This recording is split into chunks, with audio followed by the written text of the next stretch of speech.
அனைவருக்கும் இனிமையான காலை வணக்கம். 2024ஆம் ஆண்டு ஜூலை மாதம் 8ஆம் தேதி திங்கட்கிழமை உங்களை ஸ்டார் தமிழின் நம் நாடு நிகழ்ச்சியில் சந்திப்பதில் மகிழ்ச்சியாக இருக்கின்றது. இன்றும் நம் நாடு நிகழ்ச்சியில் ஏராளமான பத்திரிகை செய்திகளோடு உங்களை சந்திக்க வந்திருக்கின்றேன். இப்படி இருக்கும்போது நேற்றைய தினம் திருகோணமலையில் மறைந்த தமிழரசு கட்சியின் சிரேஷ்ட தலைவர் இரா சம்பந்தன் அவர்களது இறுதிக்கிரியைகள் இடம்பெற்றது. இந்தியாவிலிருந்தும் தமிழகத்திலிருந்தும் தமிழக பாஜக தலைவர் அண்ணாமலை அவர்கள் கலந்து கொண்டார். அதே போன்று இலங்கையில் இருக்கக்கூடிய அரசியல் பிரமுகர்கள், அரசியல் கட்சிகளின் தலைவர்கள், தமிழரசு கட்சியின் உறுப்பினர்கள் என்று பலர் இந்த இறுதிக்கிரியையில் கலந்து கொண்டார்கள். ஜனாதிபதி பேசினார், உரை நிகழ்த்தினார், இரங்கல் உரை நிகழ்த்தினார். குறிப்பாக ஜனாதிபதி நேற்றைய தினம் கூறிய விடயம் உங்களுக்கு தெரியும். கடந்த வாரம் லேனவ என்ற ஒரு வர்த்தகர் ஒரு வழக்கை தாக்கல் செய்கின்றார். அதாவது ஜனாதிபதியின் பதவிக்காலம் எப்போது முடிகின்றது என்பதை தெரிவிக்க வேண்டும், அதுவரை இந்த ஜனாதிபதி தேர்தலுக்கு இடைக்கால தடையை விதியுங்கள் என்று ஒரு வழக்கை தாக்கல் செய்திருந்தார். எனவே ஜனாதிபதி நேற்றைய தினம் குறிப்பிட்டிருந்தார், யார் நீதிமன்றம் சென்றாலும் இவ்வருடம் தேர்தல் நடக்கும். 13 அதிகபட்ச அதிகாரங்களை பயன்படுத்துவது குறித்து பேச்சு. சம்பந்தனின் இறுதிக்கிரியை நிகழ்வில் ஜனாதிபதி அறிவிப்பு.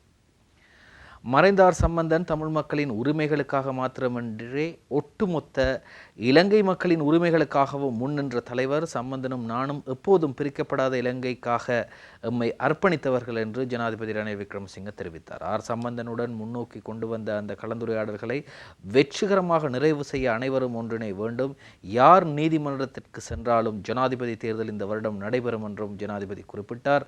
திருகோணமலையில் நேற்று பிற்பகல் நடைபெற்ற சம்பந்தனின் இறுதிக்கிரியையில் கலந்து கொண்ட போதே ஜனாதிபதி ரணில் விக்ரமசிங்க இதனை தெரிவித்திருக்கின்றார். இறுதிக்கிரியை நிகழ்வில் ஜனாதிபதி ரணில் அவர்களும் இந்திய உயர்ஸ்தானிகர் சந்தோஷ் ஜா, அதே போன்று பாஜக தமிழக தலைவர் அண்ணாமலை ஆகியோர் கலந்து கொண்டதையும் புகைப்படத்திலே காணக்கூடியதாக இருக்கின்றது. அதே போன்று அங்கு ஜனாதிபதி தொடர்ந்து பேசும்போது குறிப்பிடுகின்றார், அதாவது நான் ஜனாதிபதியாக பதவியேற்ற பின்னர் இந்த விடயங்களை அவருடன் கலந்துரையாடினேன். அதாவது 2018ஆம் ஆண்டு அரசாங்கத்தில் ஏற்பட்ட நெருக்கடி நேரம், நான் பிரதமர் பதவியை இழந்தபோது எதிர்க்கட்சி தலைவராக அவர் சிறந்த தலைமைத்துவத்தை வெளிப்படுத்தினார்.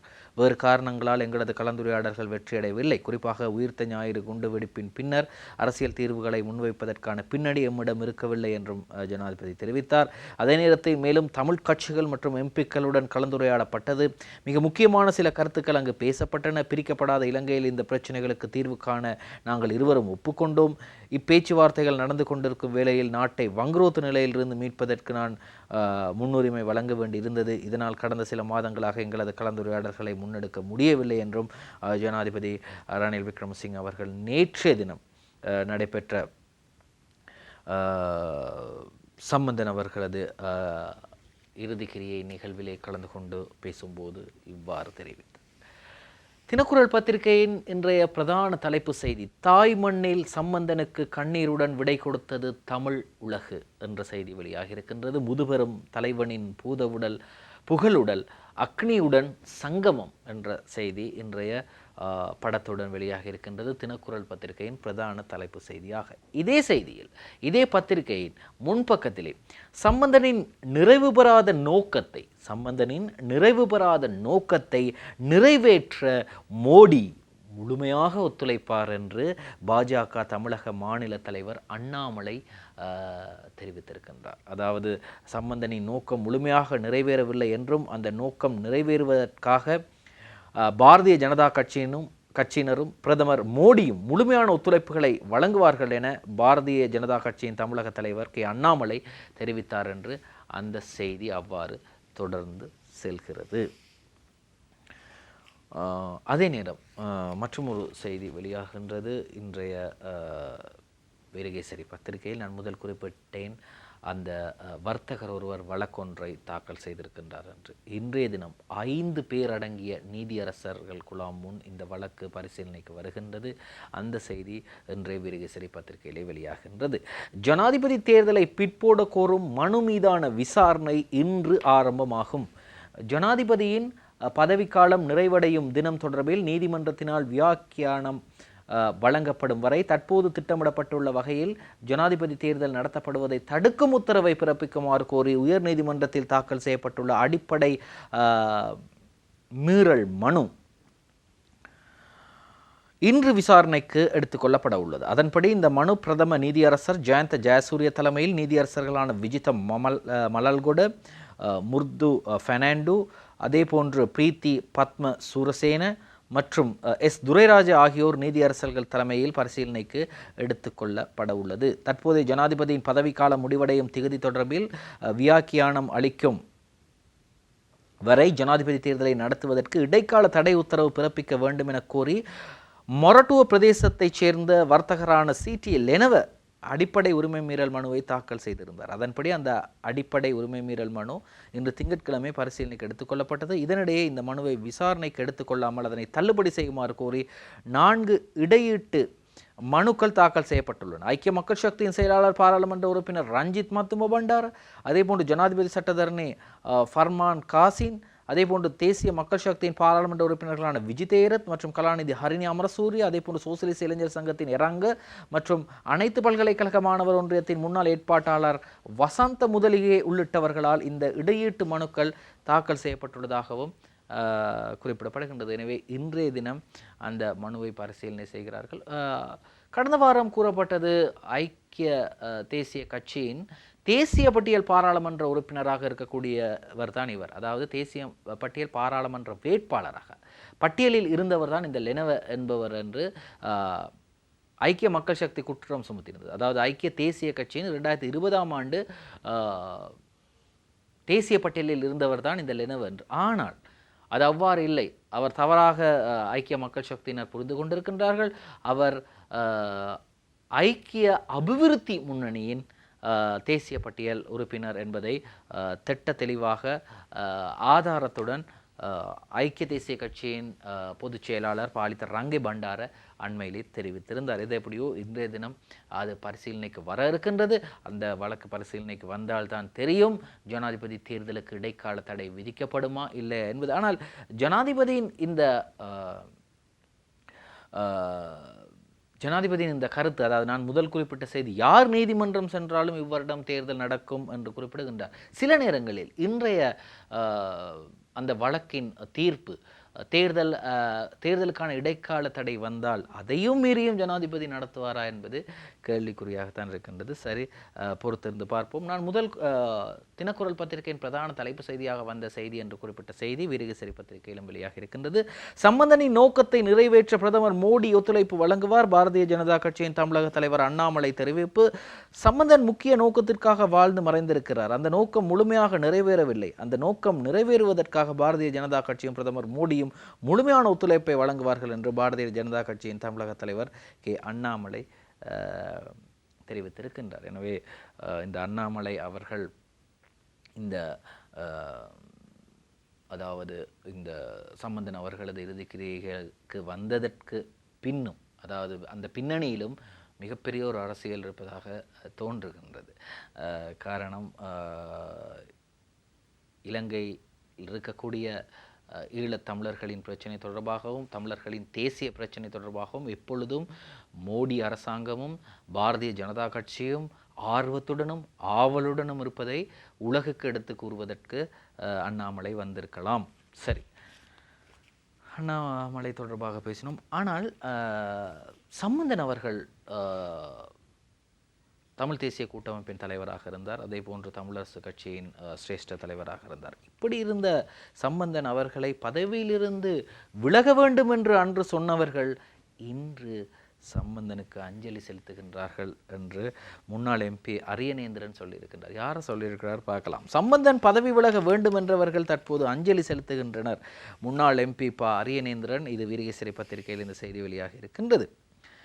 நோய்வாய்ப்பட்டிருந்த காலத்தில் பல விமர்சனங்களை சம்பந்தன் எதிர்கொள்ள வேண்டியிருந்தது. மாற்று கட்சியினரும் அவரை விமர்சித்தார்கள், எமது கட்சியினரும் அவரை விமர்சித்தார்கள்.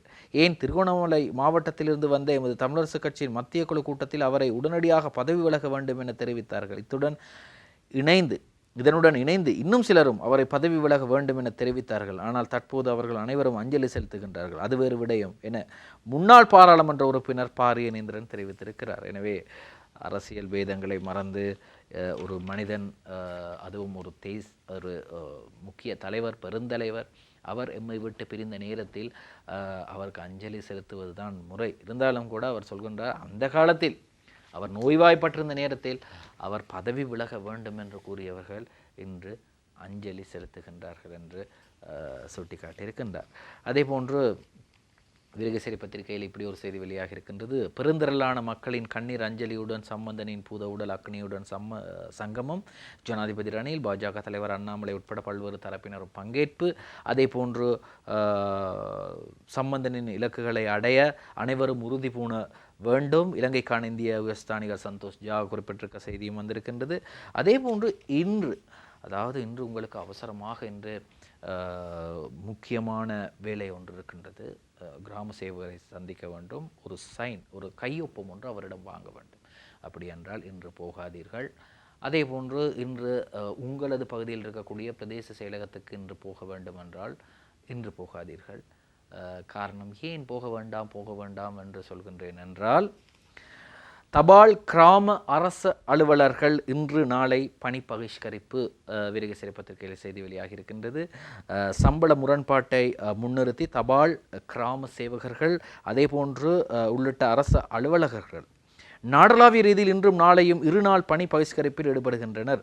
அரசு சேவை ஊழியர்களுக்கு 25,000 ரூபாய் சம்பள உயர்வு வேண்டும் என்று கூறி இந்த போராட்டத்தில் இறங்கியிருக்கின்றார்கள் 200க்கும் மேற்பட்ட அரசு தொழிற்சங்கங்கள். ஜனாதிபதி தெளிவாக சொல்லிவிட்டார். கடந்த ஏப்ரல் மாதம் 10,000 ரூபாய் அரசு ஊழியர்களுக்கு அதிகரிக்கப்பட்டது.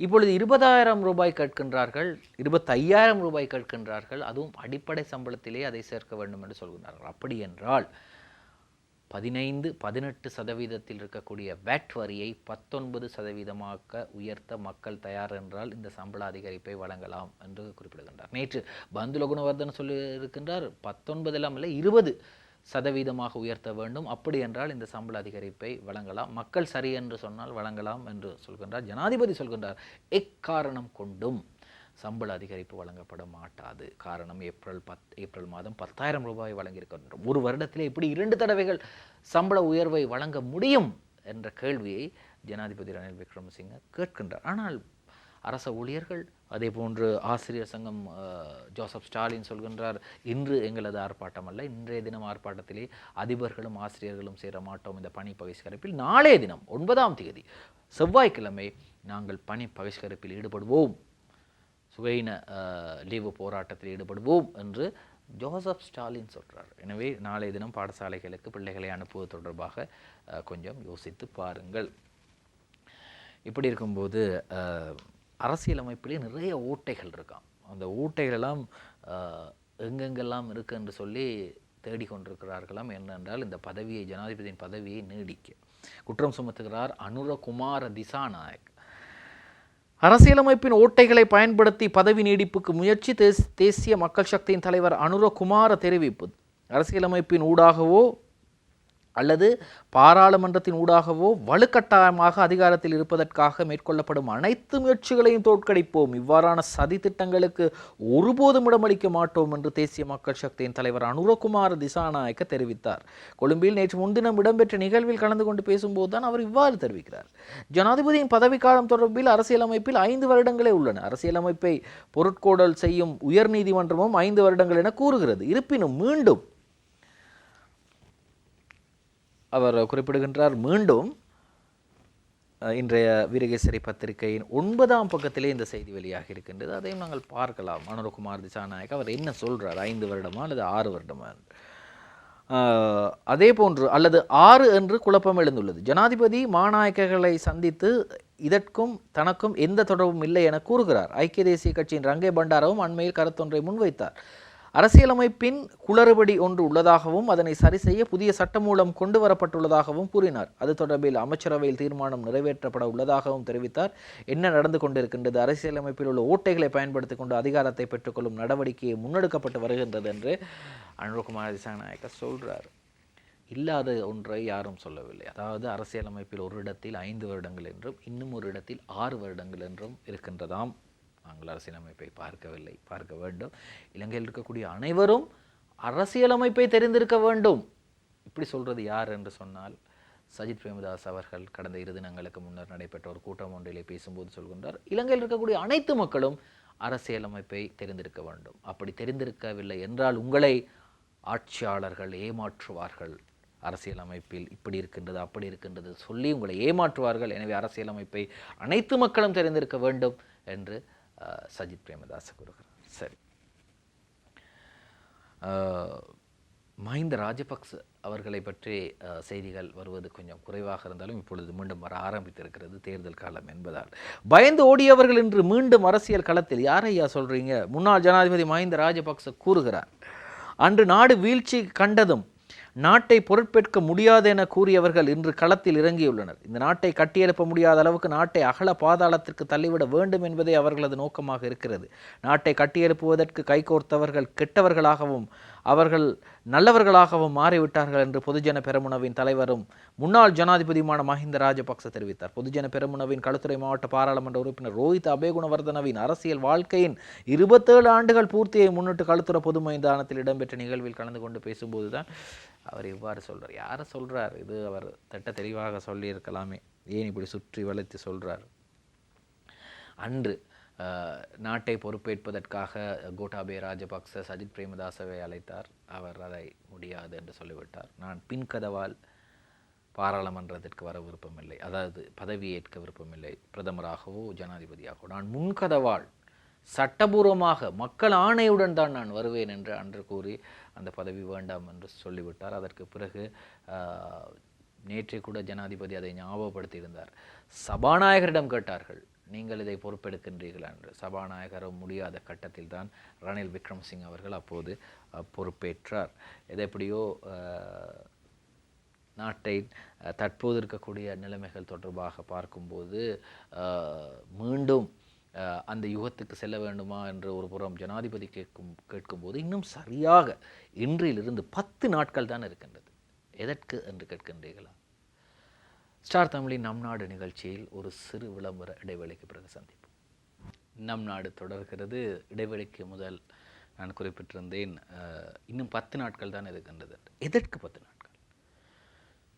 ஜனாதிபதி தேர்தல் எப்போது என்ற அறிவிப்பை தேர்தல்கள் ஆணைக்குழு தெரிவிக்க அதற்கான அதிகாரம் கிடைக்க இன்னும் 10 நாட்கள் தான் இருக்கின்றது. அதாவது சரியாக ஜூலை மாதம் 17ஆம் தேதிக்கு பின்னர் எப்போது தேர்தல் நடைபெறும் என்ற திகதியை அறிவிப்பதற்கான அதிகாரம் அவர்களுக்கு கிடைக்கிறது. அப்படி என்றால் தினகரன் பத்திரிகையில் அந்த செய்தி இவ்வாறு வெளியாகின்றது. ஜனாதிபதி தேர்தலுக்கான திகதி ஜூலை 17க்கு பின்னர் வெளியாகும். ஜனாதிபதி தேர்தலுக்கான திகதி மாதம் 17ஆம் தேதிக்கு பின்னர் வெளியிடப்படும் என தேர்தல் ஆணைக்குழு தெரிவித்துள்ளது. ஆணைக்குழுவின் தலைவர் RMAL ரத்நாயக் அவர்கள் இதனை தெரிவித்திருக்கின்றார்கள். சில நேரங்கள் 17ஆம் தேதியும் வெளியிடலாம், அல்லது இந்த மாத இறுதிக்குள் எப்பொழுது தேதி என்று வெளியிடலாம். ஆனால் ஜூன் மாதம் அக்டோபர் மாதம் 17ஆம் தேதிக்கு முதல் கண்டிப்பாக ஜனாதிபதி தேர்தலில் நடத்தியாக வேண்டும். நவம்பர் மாதம் சரியாக 18ஆம் தேதி தற்போதைய ஜனாதிபதியின் பதவிக்காலம் முடிவடைகின்றது. அதாவது கோட்டாபய ராஜபக்ச அவர்களின் மிகுதி பதவிக்காலத்தை தற்போது தொடர்ந்து கொண்டு இருக்கின்ற ஜனாதிபதி ரணில் விக்ரமசிங்க அவர்களது பதவிக்காலம் நவம்பர் மாதம் 18ஆம் தேதி முடிகின்றது.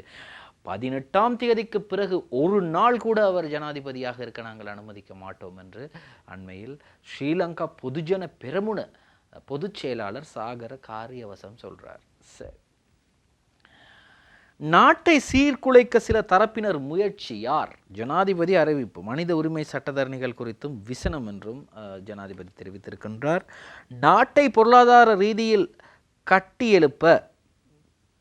கட்டியெழுப்பும் வேளையில் சிலர் சீர்குலைக்க முயற்சிக்கின்றனர். அரச சேவையாளர்களுக்கு இவ்வருடத்தில் மீண்டும் சம்பள அதிகரிப்பு வழங்க முடியாது. ஆனால் 2025ஆம் ஆண்டுக்கான வரவு செலவு திட்டத்தில் அதற்கான நிதியை ஒதுக்க முடியும் என எதிர்பார்க்கப்படுகின்றது என்று ஜனாதிபதி ரணில் விக்ரமசிங்க அவர்கள் தெரிவித்திருக்கின்றார். மேலும் போதைப்பொருள் பாவனையாளர்களை கைது செய்ததன் பின்னர் மனித உரிமை பற்றி பேசும் சில சட்டத்தரணிகள் அவர்கள் சார்பில் ஆஜராக முன்வருவது ஆச்சரியமளிப்பதாகவும் ஜனாதிபதி தெரிவித்திருக்கின்றார். சட்டத்தை மதிக்கும் நாடு எனும் துணைப்பொருளில் வெள்ளவாய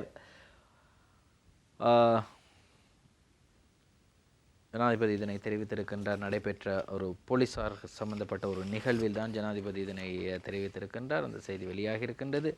எனவே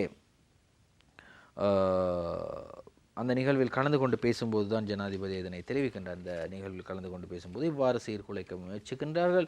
எனவே யாராவது போதைப்பொருள் சம்பந்தப்பட்டவர்கள் பாதாள குழுவினர் கைது செய்யப்பட்டால் மனித உரிமைகள் சட்டத்தரணிகள் ஆஜராகுவது கவலைக்குரிய ஆச்சரியமளிக்கும் விடயமாக இருப்பதாகவும் ஜனாதிபதி ரணில் விக்ரமசிங்க தெரிவித்திருக்கின்றார். சரி, இப்படி இருக்கும்போது இன்றைய தினம் பாராளுமன்றம் கூடுகின்றதா என்று கேட்டால் இல்லை, நாளை தான் பாராளுமன்றம் கூடுகிறது. பாராளுமன்றம் நாளை கூடுகிறது. பாராளுமன்றம் நாளை 9ஆம் தேதி முதல் 12ஆம் தேதி வரை கூடவிருப்பதாக பாராளுமன்ற செயலாளர் நாயகம் குஷானி ரோஹணதீர தெரிவித்திருப்பதாக இன்றைய வீரகேசரி பத்திரிகையிலே செய்தி வெளியாகின்றது.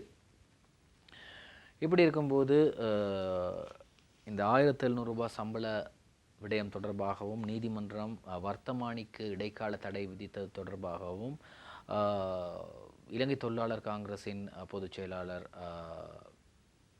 ஜீவன் தொண்டமான், அமைச்சர் ஜீவன் தொண்டமான் ஒரு கருத்தை வெளியிட்டிருந்தார். அந்த கருத்துக்கு போகிற வழியில் ஏதோ மனோ கணேசன் அவர்கள் அதுக்கு முரணான ஒரு கருத்தையோ அல்லது ஒரு கிண்டல் நையாண்டி கதை ஒன்றையோ சொல்லிவிட்டார். எனவே மனோ கணேசனுக்கு எதிராக தற்போது ஆர்ப்பாட்டம் மேற்கொள்ளப்பட்டு வருகின்றது. அந்த செய்தியையும் நாங்கள் பார்க்கலாம். மனோ கணேசன் எம்பிக்கு எதிராக இலங்கை தொழிலாளர் காங்கிரஸ் ஆர்ப்பாட்டம் என்ற செய்தி வெளியாகி இருக்கின்றது. அந்த செய்தியை பார்க்கலாம். தமிழ் முற்போக்கு கூட்டணியின் தலைவரும் பாராளுமன்ற உறுப்பினருமான மனோ கணேசனுக்கு எதிராக இலங்கை தொழிலாளர் காங்கிரஸ் ஏற்பாட்டில் நேற்று காலை முதல் மலையகத்தின் சில பகுதிகளில் ஆர்ப்பாட்டங்கள் முன்னெடுக்கப்பட்டன. இதன்போது மனோ கணேசன் எம்பிக்கு எதிராக வாசகங்கள் எழுதிய பதாதைகளை ஏந்தி கோஷங்களை எழுப்பியவாறு கட்சிகளின் ஆதரவாளர்கள் ஆர்ப்பாட்டத்தை முன்னெடுத்தனர். 1700 ரூபாய் குறித்து வர்த்தமானிக்கு எதிராக உயர்நீதிமன்றம் இடைக்கால தடை விதித்தமை தொடர்பில் கருத்து வெளியிட்ட இலங்கை தொழிலாளர் காங்கிரசின் பொதுச் செயலாளரும் அமைச்சருமான ஜீவன் தொண்டமானுக்கு எதிராகவும் அரசாங்கத்துக்கு எதிராகவும் 1700 ரூபாய் சம்பள விடயத்தை விமர்சித்து அவர் ஊடகங்களுக்கு அறிக்கை விடுத்துள்ளமைக்கு எதிர்ப்பு தெரிவிக்கும் முகமாகவே இலங்கை தொழிலாளர் காங்கிரசின் ஏற்பாட்டில் அதன் ஆதரவாளர்கள் இந்த ஆர்ப்பாட்டத்தை மேற்கொண்டிருக்கின்றார்கள். சரி, அங்கே சொல்கிறாங்க எல்லோரும் ஒன்றிணைந்து செயற்பட வேண்டும் என்று சொல்லும்போது இந்த மாதிரியான ஆர்ப்பாட்டங்கள் போராட்டங்கள் எல்லாம் நடைபெறுவது எல்லாம் அரசியல் இதெல்லாம் சகஜமப்பா என்று சொல்வதை போன்றுதான் இது எல்லாத்தையும் பார்க்க வேண்டி இருக்கிறது.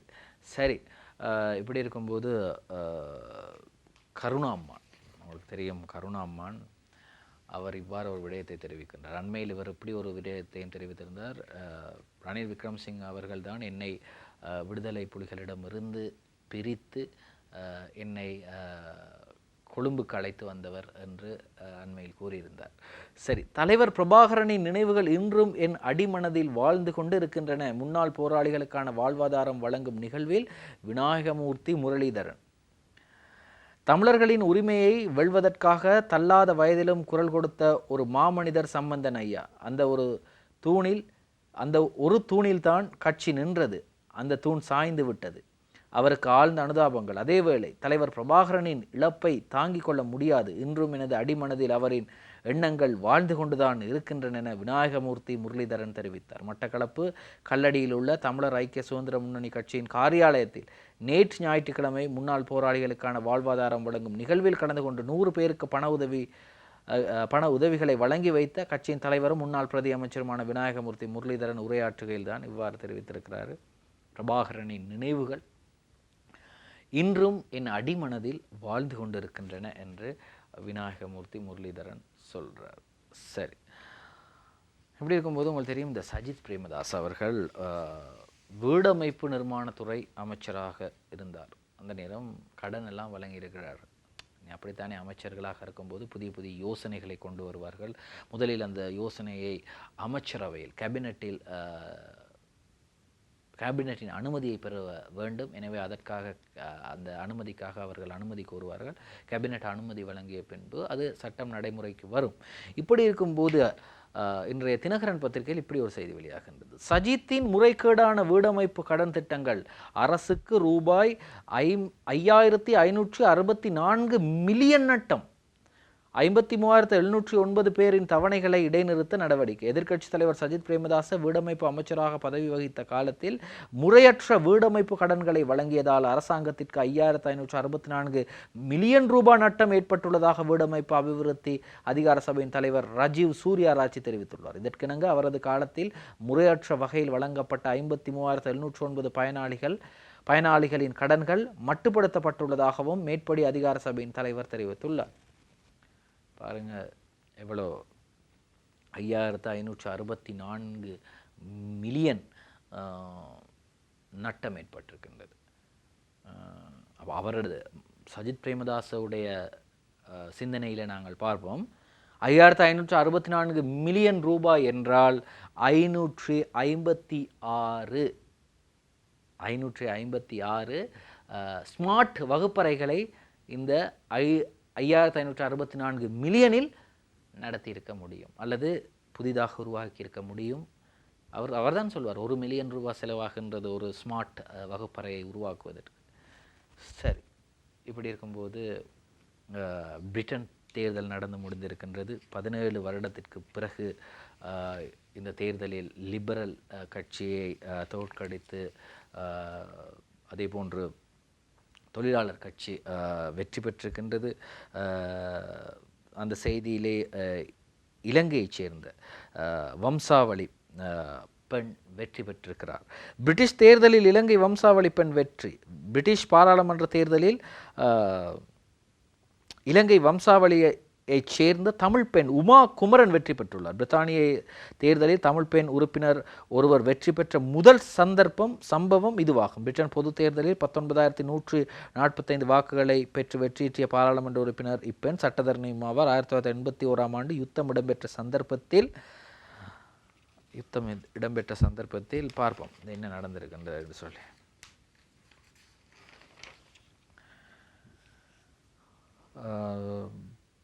தினகரன் பத்திரிகையில் இந்த செய்தி வெளியாகின்றது. பெற்றோர் யாழ்ப்பாணத்திலிருந்து புலம்பெயர்ந்து பிரிட்டனுக்கு சென்றுள்ளனர். அங்கு கிழக்கு லண்டனிலே அவர் பிறந்துள்ளார். அவர் அங்கு கல்வி கற்று சட்டத்தரணியாக நியமனம் பெற்றதன் பின்னர் சமூக சேவை நிறுவனம் ஒன்றிலே பணிபுரிந்துள்ளார். அத்துடன் அவர் அந்நாட்டில் தொழிற்கட்சியின் இணைந்து அரசியல் நடவடிக்கைகளை ஆரம்பித்துள்ளார். 2015 ஆண்டு அவர் பிரிட்டன் பொது தேர்தலில் ஹேரோ பிரதேசத்தை பிரதிநிதித்துவப்படுத்தி தேர்தலில் போட்டியிட்டார் என்பதும் குறிப்பிடத்தக்க விடயமாக இருக்கின்றது. சரி, இப்படி இருக்கும்போது மற்றும் ஒரு செய்தியும் இன்றைய தினகரன் பத்திரிகையிலே வெளியாக இருக்கின்றது. இந்த குறிப்பாக இந்த காய்ச்சல், உங்களுக்கு நிறைய பேருக்கு இந்த காய்ச்சல் ஏற்படுகின்றது அடிக்கடி இந்த காலத்தில். அப்படி என்றால் அது டெங்குவாக இருக்கலாம் என்று கூறப்படுகின்றது. தினகரன் பத்திரிகையில் அந்த செய்தி வெளியாக இருக்கின்றது, பார்க்கலாம்.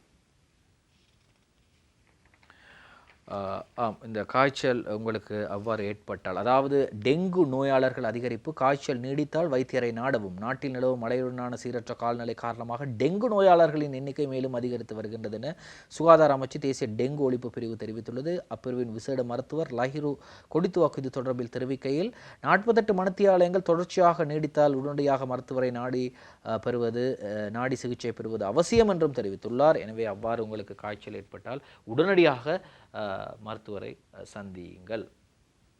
வயோதிப பெண் ஒருவர் கொலை செய்யப்பட்டிருக்கின்றார், மருமகளால் கொலை செய்யப்பட்டிருக்கின்றார். அந்த செய்தி இன்றைய வீரகேசரி பத்திரிகையிலே வெளியாகி இருக்கிறது. அதாவது மருமகளால் தான் இந்த பெண் கொலை செய்யப்பட்டிருக்கின்றார். சம்பவம் இடம்பெற்றிருக்கின்றது. உங்களுக்கு தெரியும், இந்த உளப்பண பிரதேசத்திலே சம்பவம் இடம்பெற்றிருக்கின்றது. எனவே அந்த பெண் கொலை செய்வதற்கு முதல் தனது பிள்ளைகளை பணைய கைதிகளாக பிடித்திருக்கின்றார். ஆகவே வயோதிப பெண் வெட்டி படுகொலை, மருமகள் கைது. வயோதிப மாமியாரை கூறிய ஆயுதத்தால் வெட்டி படுகொலை செய்துவிட்டு தனது குழந்தைகளை பணைய கைதிகளாக பிடித்து வைத்திருந்த பெண்ணை 2.5 மணித்தியாலய போராட்டத்தின் பின்னர் நேற்று அதிகாலை கம்பல எத்கால போலீசார் கைது செய்தனர் என்றும் அந்த செய்தி தொடர்ந்து செல்கின்றது. இப்படி இருக்கும்போது இந்த ஜனாதிபதிகள் எல்லாம் ஒரே இடத்தில் பார்ப்பது கொஞ்சம் அரிதான விடயமானால் 3 ஜனாதிபதிகள் ஒரே இடத்தில் அமர்ந்திருக்கக்கூடிய ஒரு காட்சியை இன்றைய லங்காதீப வெளியிட்டிருக்கின்றது, பார்க்கலாம். இது களுத்துறை பிரதேசத்திலே இடம்பெற்ற ஒரு நிகழ்வு. முன்னாள் அமைச்சரும் தற்போதைய பாராளுமன்ற உறுப்பினருமாகிய ரோஹித் அபேகுணவர்தனவின் 27 வருட அரசியல் பூர்த்தி நிகழ்வை முன்னிட்டு இந்த நிகழ்வு இடம்பெற்றிருக்கின்றது. இந்த நிகழ்விலே யார் யாரெல்லாம் இருக்கின்றார்கள் என்றால், முன்னாள் ஜனாதிபதி கோட்டாபே ராஜபக்ச இருக்கிறார், அதே போன்று முன்னாள் ஜனாதிபதி மஹிந்த ராஜபக்ச இருக்கிறார், அதே போன்று தற்போதைய ஜனாதிபதி ரணில் விக்ரமசிங்க இருக்கிறார், அதே போன்று பசில் ராஜபக்ச இருக்கின்றார், அதே போன்று ஜனாதிபதி வேட்பாளராக நியமிக்கப்படுவார் என்று ஸ்ரீலங்கா பொதுஜன பெரமுனவினால் எதிர்பார்க்கப்படும் தம்மிக பெரேரா தொழிலதிபரும் இருக்கின்றார். எனவே ஜனாதிபதிலா திதினெக் ரோகிதகே உபகார உற்சவேட்ட ஹெவித் என்ற செய்தி வந்திருக்கின்றது. 3 ஜனாதிபதிகள் இவ்வாறு கோட்டாபே ராஜபக்ச உள்ளிட்டோர் இவ்வாறு வருகை தந்திருக்கின்றார் என்று அந்த செய்தி வெளியாகி இருக்கின்றது. இப்படி இருக்கும்போது நாங்கள் இந்த ஊடக பிரதானிகள் இருக்கின்றார்கள், ஊடக நிறுவனத்தின் தலைவர்கள் இருக்கின்றார்கள், ஊடகவியலாளர்கள் இருக்கின்றார்கள். லஞ்ச ஊழல் மற்றும் ஒழிப்பு ஆணைக்குழுவுக்கு தற்போது ஒரு யோசனை வந்திருக்கின்றது. இவர்களது சொத்து கணக்கு எங்களுக்கு வேண்டும், எவ்வளவு சொத்து வைத்திருக்கின்றீர்கள் என்பதை இந்த ஊடக தலைவர்கள், ஊடக நிறுவனங்களின் உரிமையாளர்கள், ஊடகவியலாளர்கள் சமர்ப்பிக்கப்பட வேண்டும் என்ற செய்தி வந்திருக்கின்றது. அதையும் பார்க்கலாம். இந்த செய்தி இன்றைய தினமின பத்திரிகையிலே வந்திருக்கின்றது. மாத்திய ஆயத்தன இமிகருவான் பிரதானின் மாத்திய வேதின் வத்கம் பெரகம் பிரகாஷே திய யுத்துய் அல்லஸ் கொமிஷமி சபாபதி என்று செய்தி வந்திருக்கின்றது. எனவே இந்த மேற்குறிப்பிட்ட அனைவரும், அதாவது ஊடக நிறுவனங்களது உரிமையாளர்கள், ஊடக நிறுவனங்களது தலைவர்கள், அதே போன்று ஊடக பிரதானிகள், அதே போன்று ஊடகவியலாளர்கள் அவர்களது சொத்து விபரங்களை அறிவிக்க வேண்டும் என்று செய்தி வந்திருக்கின்றது. இன்று ஈழநாடு பத்திரிகையிலே ஒரு செய்தி ஒன்று வந்திருக்கின்றது, அதையும் நாங்கள் பார்க்கலாம். ஈழநாடு பத்திரிகையிலே செய்தி வந்திருக்கின்றது. பிரிட்டன் தொழில் கட்சியின் ஆட்சி ஈழத்தமிழர்களுக்கு நன்மை அளிக்கும், விக்னேஸ்வரன் ஸ்ரீதரன் நம்பிக்கை. பிரிட்டன் பொது தேர்தலில் தொழிற்கட்சியின் அமோக வெற்றி ஈழத்தமிழர் நலனில் நேர்மறையான தாக்கத்தை ஏற்படுத்தும். எதிர்வரும் காலங்களில் இனப்படுகொலை, மனித உரிமை மீறல்கள் தொடர்பான நீதி மற்றும் பொறுப்புக்கூறல் என்பன முன்னேற்றகரமான மட்டத்தை நோக்கி நகரும் எனவும் தமிழ் தேசிய அரசியல் கட்சிகளின் பிரதிநிதிகள் நம்பிக்கை வெளியிட்டுள்ளனர் என்ற செய்தி வந்திருக்கின்றது. இலங்கையின் கிரிக்கெட் அணியின் பயிற்சியாளராக இருந்தவர் விடை பெற்று சென்று விட்டார். எனவே உடனடியாக ஒரு பயிற்சியாளர் வேண்டும், பயிற்சியாளர் இல்லாமல் அணியை நடத்த முடியாது என்று யாரை நியமித்திருக்கின்றார்கள் என்று நீங்களே படத்தில் பாருங்கள். இலங்கை அணியின் தற்காலிக பயிற்சியாளராக முன்னாள் இலங்கை அணியின் தலைவர், முன்னாள் இலங்கை அணியின் சிரேஷ்ட துடுப்பாட்ட வீரர், சாதனை வீரன் சனத் ஜெயசூரிய நியமிக்கப்பட்டிருக்கின்றார். ஆனால் அவர் என்ன சொல்கின்றார்? பலமுவ கிரீடா பிட்டியே வினய அதி யுத்துயி என்று சொல்கின்றார். முதலாவதாக மைதானத்தின் ஒழுக்கத்தை ஏற்படுத்த வேண்டும். இலங்கை அணியின் ஒழுக்கம், சில வீரர்களது ஒழுக்கம் மிக மோசமான மட்டத்தில் இருப்பதாக சனத் ஜெயசூரிய சொல்றார். இன்றும் ஏராளமான செய்திகளை உங்களுக்காக ஸ்டார் தமிழின் நம் நாடு நிகழ்ச்சியிலே கொண்டு வந்தோம். இன்றும் நம் நாடு நிகழ்ச்சிக்கு கவின் சாந்த் உதவி இருந்தார். மற்றும் ஒரு ஸ்டார் தமிழின் நம் நாடு நிகழ்ச்சியில் சந்திக்கும் வரை விடைபெறுகின்றேன். நன்றி, வணக்கம்.